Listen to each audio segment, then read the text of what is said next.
रायगड जिल्हा संपर्क प्रमुख दिवंगत धर्मानंद गायकवाड यांचे बंधू दिनेश गायकवाड हे फुले शाहू आंबेडकरी विचारधारेवर चालणारे कट्टर कार्यकर्ते आहेत. त्यांचा आतापर्यंत बऱ्याच सामाजिक कार्यात नेहमीच हातभार आहे. आपल्या बंधूप्रमाणे तेही जनतेच्या अडीअडचणीमध्ये नेहमीच सक्रिय सहभागी असतात. त्यांच्या नुकतेच रिपब्लिकन पार्टी ऑफ इंडियाच्या कोकण प्रदेश युवक आघाडी उपाध्यक्षपदी निवड करण्यात आलेली आहे. रिपब्लिकन पार्टी ऑफ इंडियाचे राष्ट्रीय अध्यक्ष तथा केंद्रीय सामाजिक न्यायमंत्री रामदास आठवले यांच्या कर्जत नेरळ दौऱ्यामध्ये दिवंगत धर्मानंद गायकवाड यांच्या निवासस्थानी त्यांना तसे नियुक्तीपत्रही देण्यात आले आहे.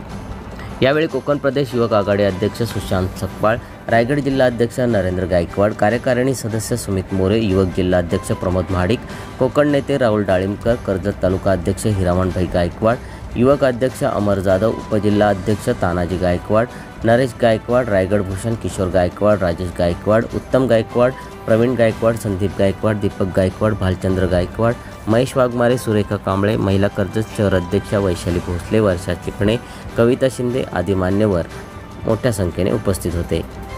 सम्राट मराठी लाईव्हसाठी विशाल वाघमारेसह ब्युरो रिपोर्ट, कर्जत.